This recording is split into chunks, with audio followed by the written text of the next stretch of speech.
हिंदू राष्ट्र बनाने के लिए मुसलमानों का नरसंहार करना पड़ेगा। सरकार चुपचाप बैठी है। कालीचरण महाराज बारामती में जाते हैं, याच्यामध्ये त्यांनी बजरंग दलांनी असं म्हणले की मुस्लिमांचा नरसंहार करा, हे रेकॉर्डवर त्यांनी ठेवावं।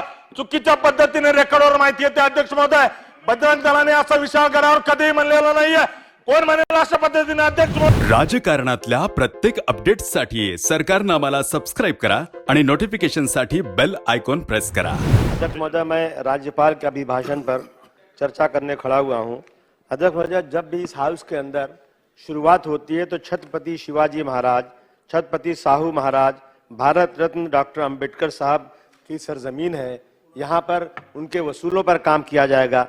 अध्यक्ष महोदय, मैं ये इस सरकार से कहना चाहता हूं, यदि ये सरजमीन छत्रपति शिवाजी महाराज की है और आप उनके वसूलों पर चल रहे हैं तो आपको धर्म की राजनीति से अलग होकर के राजधर्म करना पड़ेगा। लेकिन आप जो है राजधर्म की को छोड़कर सिर्फ धर्म की राजनीति करते हैं। अगर आपने सिर्फ एक नफरत पैदा करना, आपको जिलों को मजबूत करना चाहिए, न कि जिलों का नाम बदलना चाहिए।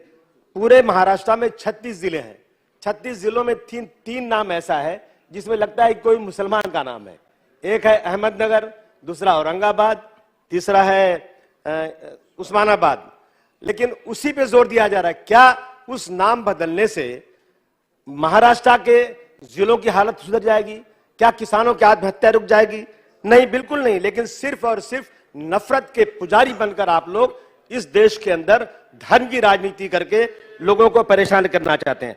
अध्यक्ष महोदय, मैं पढ़ रहा था, जहां राजनीति धार्मिक मसलों को शांत करे, जहां राजनीति धार्मिक मसलों को शांत करे वो देश महान होता है, और जहां राजनीति खुद धार्मिक मसलों को पैदा करे, समझो देश गलत लोगों के हाथ में है। ये मार्टिन लूथर किंग ने कहा था और ये हो रहा है आज यहाँ पर, रोजाना ही हो रहा है। अध्यक्ष महोदय, आज छत्रपति शिवाजी महाराज की सरजमीन पर उन्हीं के महाराष्ट्र में किसान आत्महत्या कर रहा है, उस पर कोई जोर नहीं है।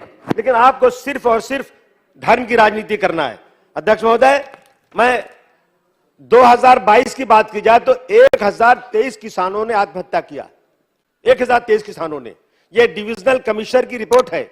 इस रिपोर्ट के मुताबिक 2020-2021 में 2020-2021 के मुकाबले में 821 किसानों की खुदकुशी में इजाफा हुआ, ज्यादती हुई है। प्याज की बेल्ट परेशान है, लोग प्याज को सड़कों पर फेंक रहे हैं, फसलें खराब हो रही हैं। अध्यक्ष महोदय, उनकी मेहनत का इन्वेस्टमेंट उनको नहीं मिल रहा है। पिछले 20 सालों की बात करें तो 2001 में मराठवाड़ा में सिर्फ एक किसान ने खुदकुशी किया था, 20 साल पहले। और आज हमारे यहाँ 1,000, 2,000, 10,000 किसान आत्महत्या कर रहे हैं। किसान मजदूर खुश नहीं है तो मैं समझता हूं कि देश खुश नहीं है। जिस देश में, जिस स्टेट में किसान परेशान होगा वो स्टेट कभी भी तरक्की याफ्ता नहीं की जा सकती। अध्यक्ष महोदय, मैं अगर चाहे सरकार किसानों की खुदकुशी रोक नहीं सकती तो मैं समझता हूं वो सरकार बिल्कुल बेकार है। अध्यक्ष महोदय, टेक्सटाइल की बात कर रहे हैं। आज किसान अन्नदाता है, लेकिन टेक्सटाइल वो सेक्टर है जो किसानों के बाद, खेती के बाद सबसे ज्यादा रोजगार देता है, बंधन ढकने का काम करता है। अध्यक्ष महोदय, अंग्रेजों के जमाने में बड़ी बड़ी टेक्सटाइल मिलें मुंबई में थी। धीरे धीरे जब जमीनों के दाम बढ़ने लगे तो लोगों ने टेक्सटाइल मिलों की जमीन पर मॉल बनाना शुरू किया, नफा कमाना शुरू किया। 100 से ज्यादा मिलें बंद हो गई। अब वो काम जो है भिवंडी, मालेगांव, नागपुर, इचलकरंजी, धुलिया, अमरावती, कामठी, शोलापुर वगैरह में काम हो रहा है पावरलूम का। और पावरलूम का जो सेक्टर है, ये सब ज्यादा काम करने वाले माइनॉरिटी कम्युनिटी के लोग हैं। वहां इंफ्रास्ट्रक्चर है ही नहीं है। और अभी बिजली का बिल फिर 37% बढ़ाने की बात की रही, ये मौत है उन लोगों की।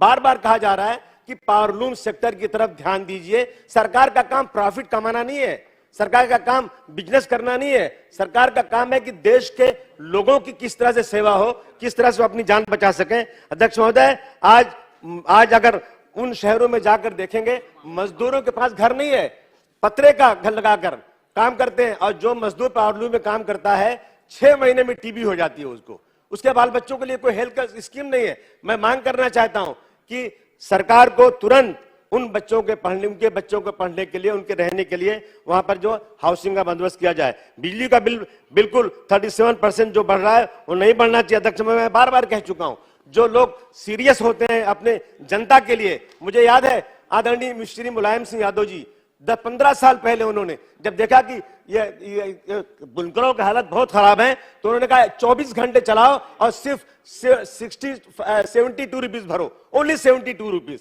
और अभी तक चल रहा था। जब से सरकार बीजेपी की आई है, उन्होंने उसे बंद कर दिया। यानी गरीबों के हालात देख नहीं रहे हैं आप, उसके क्या तकलीफ होती जा रही है। मैं मांग करता हूं सर कि आप जो है एक जो है अदानी है, टाटा है, इनको भी जहां टोरेंट को लाकर बैसा दिया गया है, टोरेंट उन्हीं इलाकों में चली गई है और इतना परेशान है लोग उससे, उनको एक थोड़ा अल्टरनेट होना चाहिए, चॉइस होना चाहिए उनको सर।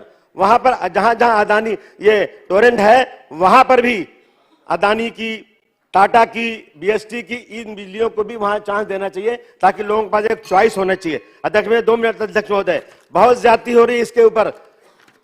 अध्यक्ष महोदय, कृषि टेक्सटाइल में अभी जो रेडीमेड कपड़े बनते हैं वो सब आजकल जो है मालोनी में, धारावी में, गोवंडी में बड़ी बड़ी कंपनियों के कपड़े बनते हैं और वो बनकर जाते हैं। फॉरेन की बड़ी बड़ी कंपनियों की स्टिकर लगते हैं और बहुत दाम में बिकता है, लेकिन इनके लिए कोई बंदोबस्त नहीं है। ये सब के सब वहां पर बिजली का बंदोबस्त होना चाहिए, वहां पर उनके लिए कुछ हाउसिंग का बंदोबस्त होना चाहिए। ये बिल्कुल ये जो है इंफ्रास्ट्रक्चर वहां है ही नहीं, अनऑर्गेनाइज्ड है। इसके लिए सरकार को ध्यान देना चाहिए। अध्यक्ष महोदय, मैं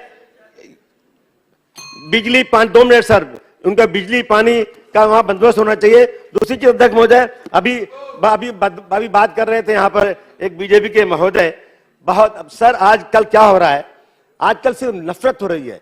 एक शख्स जो है उसने किसी का मर्डर किया दिल्ली के अंदर, उसका नाम था क्या नाम, आफ्ताब, समझा, मुसलमान है। पूरे दुनिया में ऐसी हॉट हुई कि ये देखो मुसलमानों ने क्या किया, उसको मार के फ्रीज में डाल दिया। अध्यक्ष, उसके बाद 2 केस हुए। एक केस हुआ यहाँ पे मेरठ में, एक औरत, नॉन मुस्लिम औरत थी, मुस्लिम को काट के ले जा रही थी उसके अंदर, सूटकेस के अंदर, स्टेशन पे पकड़ी गई, कहीं कोई शोर शराबा नहीं। और अभी एक दूसरा एक हुआ है, गहलोत नाम के आदमी, उसने जो है अपने उस पे जहां खाना पकाते हैं, क्या बोलते हैं उसको, ढाबे पे उसने मार के उसको फ्रिज में डाल दिया। और इतना बड़ा क्रिमिनल कि उसने शादी उसी दिन किया, कोई टीवी में नहीं आ रहा है। अरे एक ही तरह का क्राइम है, टीवी में नहीं आ रहा है। अध्यक्ष महोदय, उसके बाद सकल हिंदू समाज के नाम से नफरत फैलाई जा रही है। क्या गलती किया है हमने गलती क्या किया है? अध्यक्ष महोदय, ये मुल्क सबका है, ये अध्यक्ष महोदय, ये सबका मुल्क है, ये दादागिरी नहीं चलेगी। कंक्लूड करो अध्यक्ष महोदय, कंक्लूड करो।